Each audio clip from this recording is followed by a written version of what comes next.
Imam Abu Hanifah dalam madhabnya mengatakan boleh menikahkan wanita tanpa wali.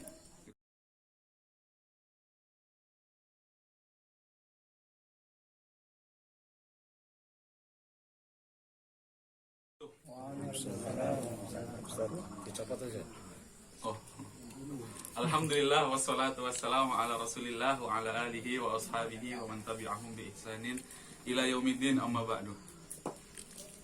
Bapak jamaah yang dirahmati Allah Subhanahu wa taala, alhamdulillah kita bersyukur kepada Allah Subhanahu wa taala. Selawat dan salam semoga selalu tercurahkan dan terlimpahkan kepada nabi kita Nabi Muhammad sallallahu alaihi wasallam. Jamaah bapak-bapak yang dirahmati Allah Subhanahu wa taala, jazakumullah tuan rumah Bapak Hashim, Akhi Hashim sudah menyambut kami dengan baik pada malam hari ini. Kemarin dunia medsosan, dunia dakwah digemparkan oleh sebuah video yang tersebar. Ada salah seorang ustadz, doktor, ya, asal Madinah, lulusan Madinah. Itu ditanya oleh jamaahnya, apa pendapat Anda tentang Syekh Yusuf Al-Qaradawi?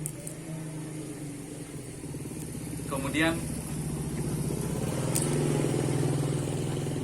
beliau dengan mudah mengatakan, saya rasa Syekh Yusuf Al-Qaradawi ini adalah bukan orang yang alim, yang tidak bisa kita ambil ilmunya. Kemudian saya juga bingung kenapa orang seperti beliau diambil ilmunya. Tetapi nanti kalau antum tahu kenapa beliau diambil ilmunya, gitu kan? Kalau semakin dalam, nanti antum bingung mengapa beliau diambil ilmunya. Harusnya tidak, kata si dokter ini. Kemudian reaksi dari para thalabul ilmi, para penuntut ilmu, gitu kan, yang konsen di bidang ya kitab-kitab kitab-kitab Indo, kitab-kitab keislaman, itu bingung, gitu kan. Dokter yang baru lulus, gitu kan, kemudian mengomentari seorang ulama sekaliber Syekh Yusuf Al-Qaradawi, gitu kan, yang sekarang beliau itu di usianya yang sudah sangat senja sedang menulis kitab fikih itu 100 jilid, ya.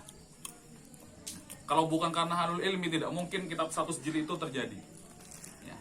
Kemudian beliau juga tidak jauh dari sebuah kitab yang sangat besar juga, Al-Mawsu'ah Al-Fiqhiyah Al-Kuwaitiyah, yang itu kemarin dijadikan rujukan oleh Gus Miftah, ya, ketika dia diserang oleh hatersnya, atau orang yang tidak suka sama beliau, atau orang yang kontra dengan beliau, ya, ketika orasi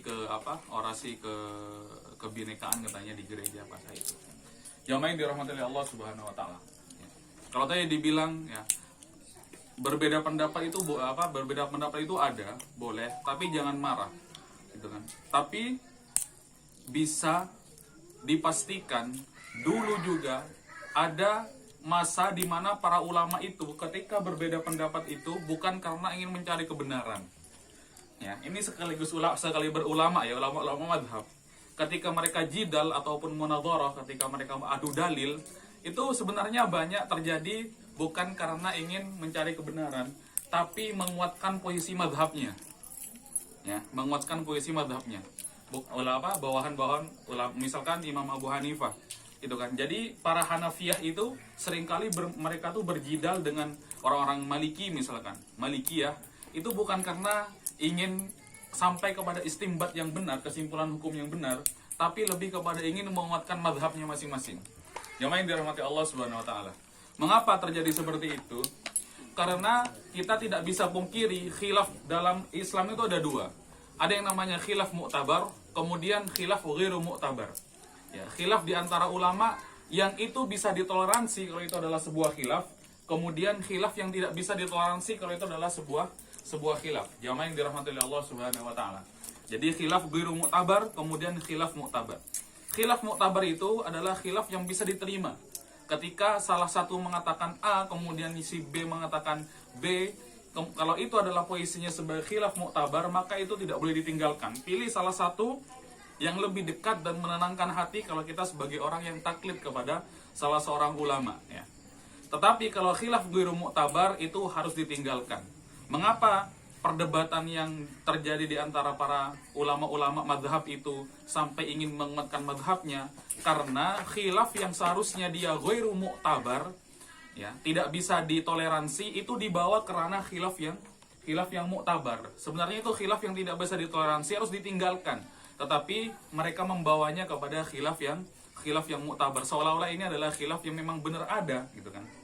Lah, lantas bagaimana sebenarnya khilaf yang ghairu mu'tabar itu? Khilaf yang ghairu mu'tabar adalah khilaf di antara para ulama yang itu pendapatnya tidak bisa dikembalikan kepada Al-Quran, kepada sunnah, kemudian kepada ijma', kepada qiyas, kemudian bahkan tidak bisa dikembalikan kepada dalil umum sekalipun, ya. Dalil umum sekalipun. Kalau dalil khusus tidak mungkin ada khilaf, tapi dalil umum sekalipun. Kalau semuanya itu tidak bisa dikembalikan kepada unsur yang 5 tadi, maka khilaf tersebut adalah khilaf ghairu mu'tabar. Tapi kalau perbedaan pendapat di antara ulama bisa dikembalikan kepada Al-Quran, kemudian bisa dikembalikan kepada sunnah, kemudian bisa dikembalikan kepada ijma', kemudian bisa dikembalikan kepada qiyas, kemudian bisa dikembalikan kepada dalil, ya, umum sekalipun, maka itu adalah khilaf yang mu'tabar. Yang dirahmati Allah Subhanahu wa taala. Kita kasih contoh, ya. Khilaf yang tidak bisa ditoleransi, ya.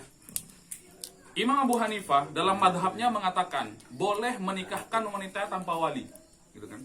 Bahkan kalau Anda jamaah-jamaah di sini sering kita mendengar kalau ada seorang janda, mohon maaf Pak Uda, ya. Ya, kalau ada seorang janda, ya. Iya, itu kalau dia mau menikah, apa kata beliau? Kita yang sering mendengar, tanpa wali pun dia menikahkan dirinya sendiri, gitu kan? Dia menikahkan dirinya sendiri.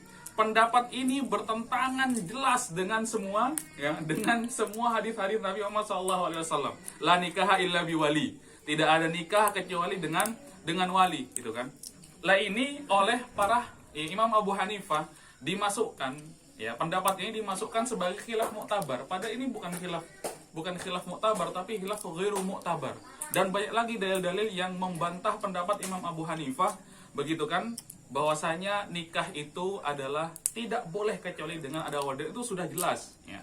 Nikah haram, batal, tidak sah kecuali ada wali di antara keduanya atau di antara dari wanita tersebut. Jamaah yang dirahmati oleh Allah Subhanahu wa taala. Itu khilaf, ya. Itu khilaf yang ghairu mu'tabar tapi disangka, ya, mu'tabar. Kemudian dibawa kepada hukum janda, itu kan. Memang ada hadis yang mengatakan bahwasanya janda itu, ya, menikahkan dirinya sendiri itu boleh, gitu kan. Menikahkan dirinya sendiri itu boleh. Artinya apa? Artinya tanpa wali itu pun diperbolehkan ataupun disahkan pernikahannya. Tapi harus ada catatan di balik itu. Mengapa Imam Abu Hanifah untuk janda itu diperbolehkan menikahkan diri sendirinya tanpa adanya wali? Alasannya minimal 2, gitu kan? Alasannya minimal 2. Tidak boleh kita asal-asalan, ya. 1, ya, di masa Imam Abu Hanifah itu, ya kan, laki-laki itu bisa dipastikan laki-laki soleh semua, ya kan? Hidup di mana bukan kebanyakan, mayoritas laki-laki itu soleh, itu kan. Sulit dicari orang-orang yang hancur-hancur kayak sekarang, gitu kan. Ibaratnya laki-laki yang sezaman dengan Imam Abu Hanifah di negaranya, ya, seperti Pak Huda, Pak Mustaqim, gitu kan, soleh, gitu kan. Itu soleh. Sehingga apa? Sehingga tujuan daripada nikah itu tercapai. Mengapa? Yang menjaga si perempuan itu kan, artinya keberadaan wali itu kan tidak boleh perempuan menikah di bawah tangan. Nanti kalau dizalimi mau apa? Itu soleh, gitu kan. Kemudian yang kedua, kata Imam Abu Hanifah, muncul pendapat yang seperti itu karena apa? Karena pada saat itu Imam Abu Hanifah, gitu kan, karena pada saat itu Imam Abu Hanifah memunculkan pendapat yang tadi itu dengan syarat ketika si janda ini pulang kepada bapaknya, membawa si laki-laki itu, memperkenalkan si laki-laki yang sudah menikah dengannya itu, si laki-laki ini dipastikan adalah laki-laki yang soleh. Dan bapaknya tidak ada celah untuk menolak kesolehan si laki-laki ini. Itu, ya, khilaf, ya, yang awalnya dia adalah ghairu mu'tabar, gitu kan, tapi dibawa ke khilaf mu'tabar, gitu kan. tapi dia akan menjadi khilaf muktabar kalau kita tahu apa alasan dulu Imam Abu Hanifah menerapkan seperti itu, gitu kan.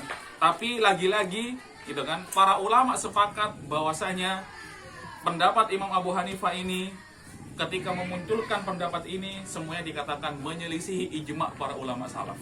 Ya, itu yang pertama. Kemudian yang kedua, jamaah yang dirahmati Allah Subhanahu wa taala, ya. Khilaf ghairu mu'tabar. Imam Malik pernah membid'ahkan kalimat ataupun doa iftitah dalam sholat, gitu kan. Alasannya apa? Imam Malik itu kan, ketika membid'ahkan itu, Imam Malik itu berlandaskan kepada pendapatnya penduduk Madinah, gitu kan. Kok saya tidak pernah mendapati ya penduduk Madinah itu membaca doa iftitah, gitu kan. Karena Imam Malik itu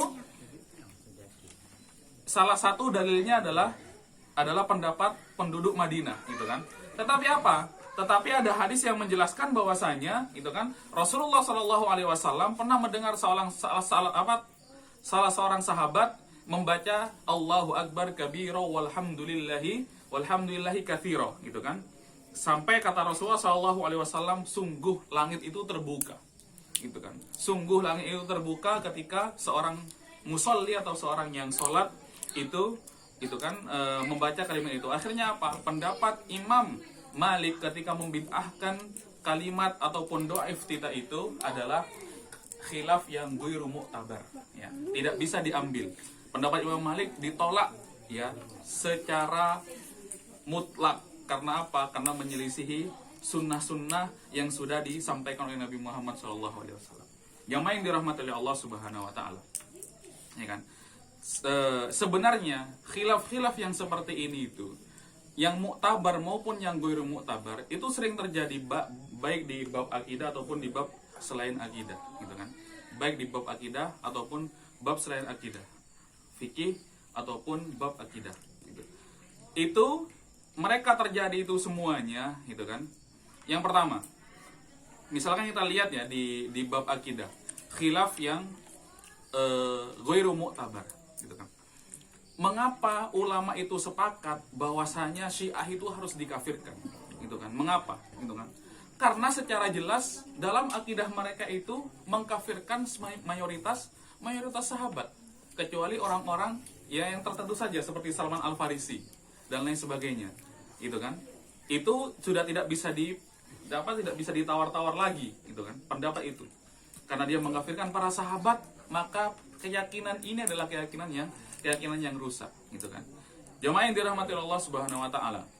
Tetapi meskipun di bidang akidah ataupun meskipun di perkara akidah, tidak serta-merta orang yang khilaf itu ataupun orang yang menyelisihi kebanyakan itu ataupun menyelisihi para ulama itu salah ataupun dikafirkan bahkan dibid'ahkan, ya. Jamaah yang dirahmati Allah Subhanahu wa taala. Contoh orang-orang Mu'tazilah. Mengapa orang Ahlussunnah wal Jamaah itu tidak mengkafirkan orang Mu'tazilah? Hanya dia dikatakan sebagai golongan ahli bid'ah. Mengapa seperti itu? Dia mengatakan bahwasanya Al-Quran itu bukan kalamullah, tapi Al-Quran itu adalah makhluknya Allah Subhanahu wa taala, gitu kan? Seperti itu, makhluknya Allah, gitu kan? Mereka beralasan kalau Al-Quran itu adalah kalamullah, otomatis Allah Subhanahu wa taala itu memiliki mulut dan memiliki lidah untuk berbicara. Itu memiliki lidah dan memiliki mulut untuk berbicara.